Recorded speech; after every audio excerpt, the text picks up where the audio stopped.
Anak-anak silakan mempersiapkan peralatannya untuk belajar seperti Alkitab, buku tulis, dan pulpen untuk menulis. Kita akan memuji Tuhan terlebih dahulu. Mari kita memuji Tuhan dengan kidung pujian Yesus berpesan dalam malam gelap.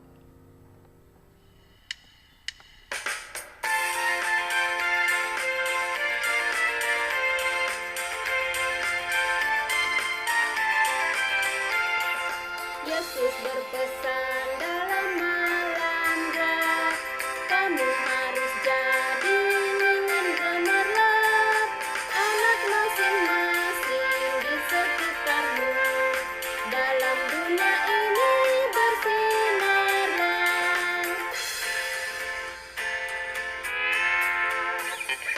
Yesus berpesan, bersinarlah terang, lilinmu kulihat malam dan siang, anak masing-masing di sekitarnya, untuk hormat Tuhan bersinarlah. Ya, kita satu dalam doa, kita berdoa. Tuhan Yesus, kami mengucap syukur untuk pagi yang indah yang Tuhan berikan kepada kami. Hari ini kami akan belajar tentang tanggung jawab kami di sekolah. Kiranya Tuhan Yesus memberikan kami hikmat agar pelajaran hari ini boleh kami pahami dengan baik. Di dalam nama Tuhan Yesus kami berdoa. Amin. Nah, anak-anak, seperti yang tadi Ibu katakan bahwa hari ini kita masuk dalam pelajaran 6. Nah, tujuan kita belajar pelajaran 6 tanggung jawabku di sekolah hari ini adalah yang pertama, anak-anak dapat menyebutkan tanggung jawab atau contoh tanggung jawab di sekolah. Yang kedua, anak-anak dapat menceritakan contoh tanggung jawab yang terdapat dalam Alkitab. Dan tujuan yang ketiga adalah anak-anak dapat menceritakan pengalaman bertanggung jawab di sekolah. Dan yang keempat, anak-anak dapat menunjukkan perilaku bertanggung jawab di sekolah. Nah, semua orang memiliki tanggung jawab. Entah kalian sebagai anak-anak pun kami sebagai orang tua atau orang yang lebih dewasa dari kalian juga memiliki tanggung jawab. Ibu, apa itu tanggung jawab? Nah, tanggung jawab adalah kesadaran pada diri kita untuk melakukan tugas-tugas yang wajib dilakukan. Kalau katakan wajib berarti tidak boleh tidak, harus dilakukan ya. Terus di mana saja seorang anak itu memiliki tanggung jawab? Di mana? Ya, ada di sekolah dan di rumah. Kita sudah belajar minggu lalu ya. Nah, contohnya apa saja tanggung jawab di sekolah itu? Ada yang tahu? Ini gambar apa? Ya, anak-anak yang sedang belajar.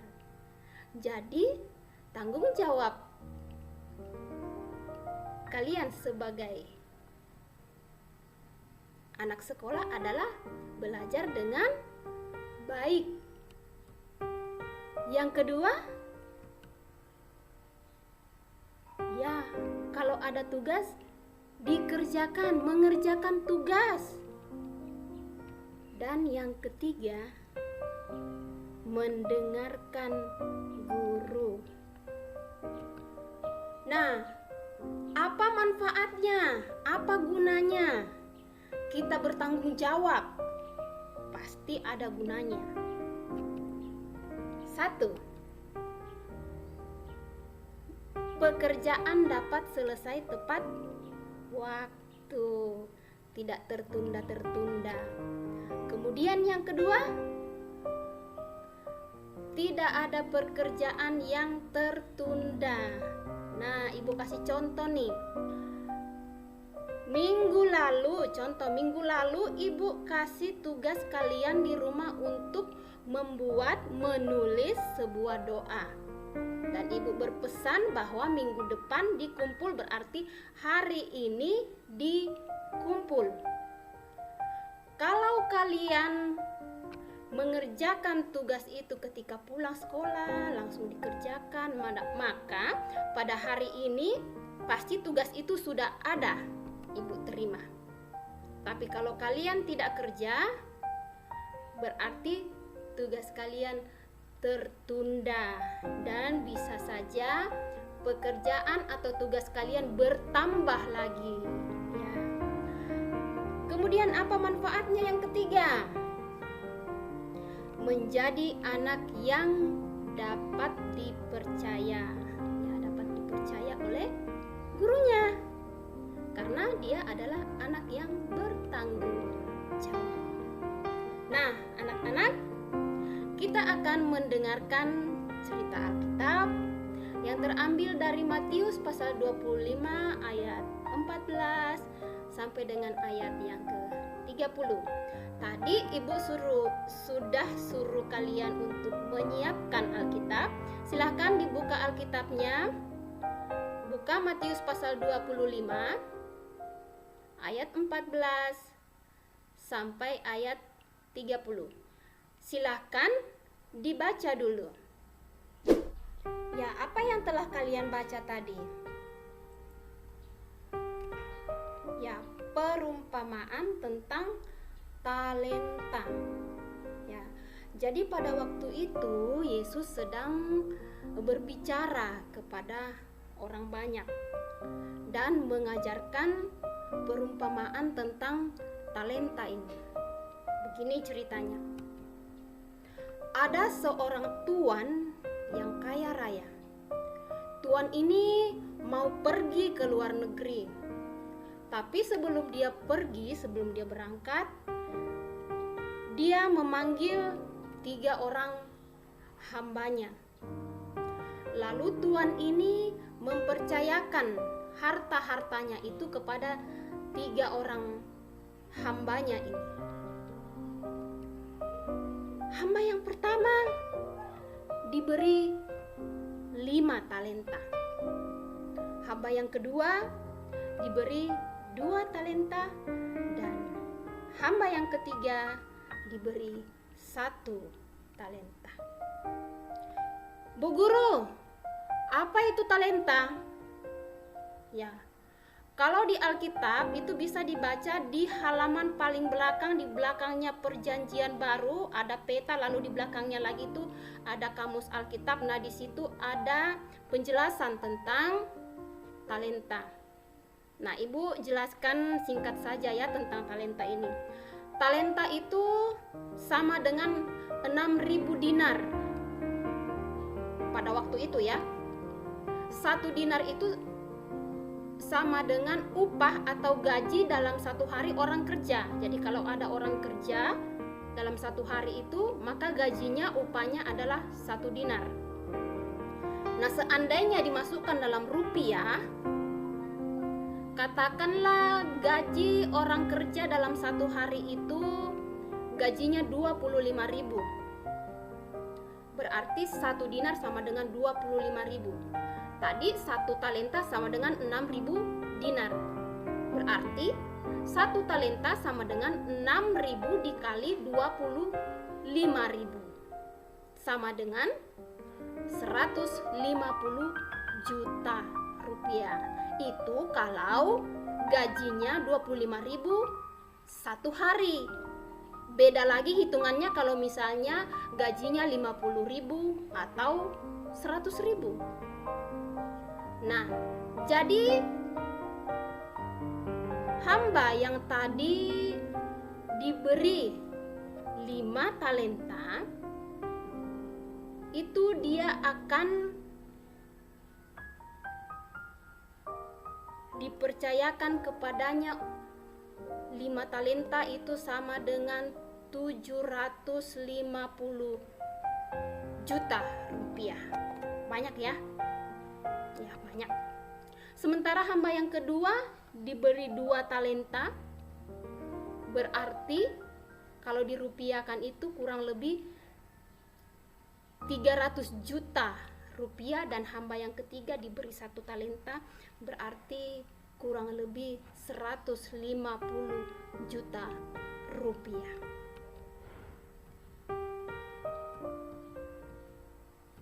Nah, setelah tuannya ini memberikan harta bendanya, mempercayakan harta bendanya itu kepada hamba-hambanya, berangkatlah dia ke luar negeri. Lalu apa yang mereka lakukan ketiga hamba ini ketika ditinggalkan oleh tuannya? Hamba yang pertama dapat berapa talenta tadi? Ya, 5 talenta. Hamba yang pertama ini yang mendapatkan 5 talenta, dia mengusahakan talenta itu dia pakai untuk berdagang, berusaha sehingga dia memperoleh laba atau memperoleh untung 5 talenta lagi. Berarti tadi 5 talenta dipercayakan, keuntungannya lagi 5 talenta, berarti semuanya adalah 10 talenta. Kemudian hamba yang kedua, apa yang dilakukan? Dia juga mengusahakan 2 talenta yang diberikan tadi itu, dia juga mengusahakannya sehingga memperoleh laba atau memperoleh untung 2 talenta. Jadi sekarang hamba yang kedua yang tadi diberi 2 talenta sudah mempunyai 4 talenta. Lalu bagaimana dengan hamba yang ketiga? Hamba yang ketiga ini karena dia takut memegang uang yang banyak, mau taruh di rumahnya uang yang banyak, dia takut sampai dia menggali lubang, lalu uang itu atau talenta yang tadi dipercayakan tuannya itu disembunyikan di dalam tanah. Ya, dengan harapan dia menyangka bahwa itu aman, tidak ada yang bisa mencuri harta tuannya. Nah, pada suatu ketika setelah tuan ini pulang, dia mengadakan perhitungan kepada ketiga orang hambanya. Dipanggillah hamba-hambanya itu yang 3 orang tadi. Lalu ditanyainya lah satu-satu. Hai hamba yang pertama, saya sudah memberikan engkau 5 talenta. Bagaimana dengan talenta-talenta itu yang kuberikan kepadamu? Lalu hamba yang pertama itu menjawab, Tuan, ini 5 talenta Tuan percayakan kepada saya mengusahakannya sehingga saya beroleh laba atau keuntungan 5 talenta. Jadi sekarang harta Tuan 10 dikasih kembali kepada Tuan yang tadi, yang Tuan kaya raya tadi. Lalu hamba yang kedua dipanggil juga. Hei engkau hamba yang kedua, sebelum saya berangkat saya mempercayakan kepadamu 2 talenta. Mana talenta itu? Hamba yang kedua mengeluarkan juga 2 talenta. Tuan, ini 2 talenta Tuan percayakan kepada saya sudah mengusahakannya dan saya juga beroleh laba 2 talenta. Jadi sekarang semuanya 4 talenta. Ini kepunyaan Tuan, silakan ambil. Kedua hamba ini, hamba yang pertama dan hamba yang kedua dipuji oleh tuannya itu, "Hai engkau hambaku yang baik dan setia, baik sekali perbuatanmu." Dia memuji. Kenapa dia memuji?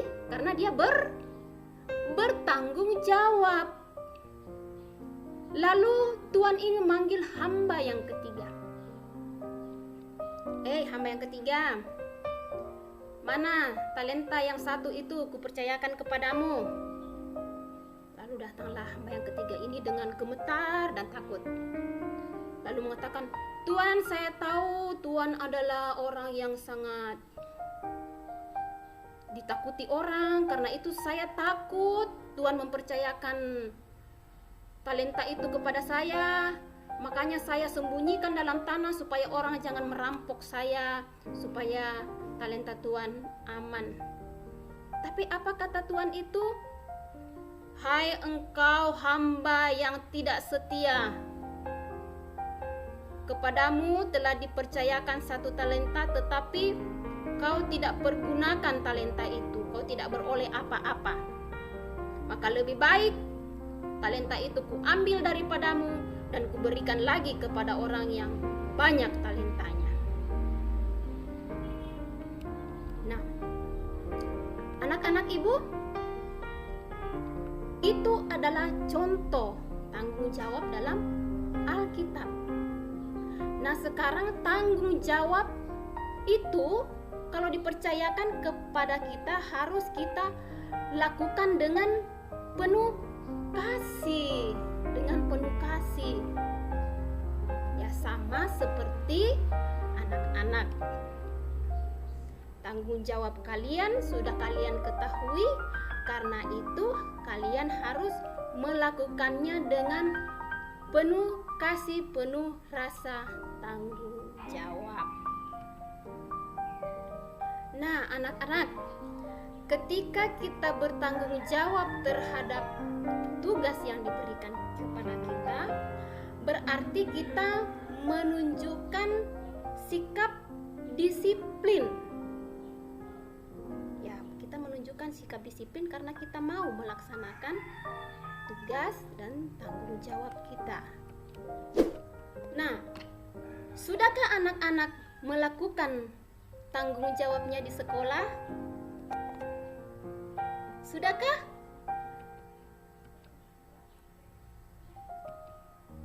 Kira-kira apa saja tanggung jawabnya? Ya, salah satunya mendengarkan pelajaran dengan baik. Kemudian, ya, mengerjakan tugas sekolah. Tadi ibu sudah bilang duluan kan, mengerjakan PR. Apalagi? Setiap hari ada jadwal piket, ya harus dilaksanakan. Datang ke sekolah tepat waktu, menjaga ketertiban dalam kelas, mengerjakan tugas kelompok. Apalagi? Iya, hal yang kecil, membuang sampah pada tempatnya, tidak makan dan minum dalam kelas, terus mengumpulkan PR tepat waktu. Apalagi? Iya, memberi salam kepada guru. Ya, ini semua adalah contoh-contoh tanggung jawab kalian. Mungkin kalian sudah pernah melakukan hampir setiap hari, tetapi kalian mungkin baru kali ini tahu, oh ternyata itu tanggung jawab kita yang sebenarnya sudah dilakukan setiap hari. Nah, nanti ada tugas yang akan kalian kerjakan, yaitu menuliskan pengalaman kalian tentang tanggung jawab kalian di sekolah. Bagaimana kalian melakukan tanggung jawab kalian di sekolah, misalnya tugas piket tadi atau mengerjakan PR. Nah, tulis ceritanya. Bagaimana pengalaman kalian tentang mengerjakan PR, apakah pernah tertunda atau dikumpul tepat waktu, itu contohnya. Atau yang tadi piket, nah mungkin ada yang piket sesuai dengan jadwal, ada juga yang tidak. Silahkan diceritakan sesuai dengan keadaan kalian sesuai dengan tanggung jawab kalian di sekolah ya. Kesimpulan kita hari ini, kita perlu melakukan tanggung jawab di sekolah ya. Apalagi kita perlu melakukannya dengan penuh kesetiaan ya. Itu kesimpulan pelajaran kita hari ini, kiranya dapat dipahami, dapat dimengerti. Semoga Tuhan menolong kita melalui Roh-Nya yang kudus untuk memampukan kita memahami pelajaran ini. Nah, kita akan masuk dalam penutup. Kita berdoa sebelum mengakhiri pelajaran. Kita berdoa. Terima kasih Tuhan untuk kesempatan yang Tuhan berikan. Kami sudah boleh belajar bersama dengan baik hari ini. Kiranya Tuhan memeteraikan pelajaran ini dalam hati dan pemikiran kami, agar kami boleh memahami pelajaran ini dengan baik. Di dalam dan melalui Yesus Kristus kami berdoa. Amin. Ya, terima kasih. Salam sehat. Tuhan memberkati. Shalom.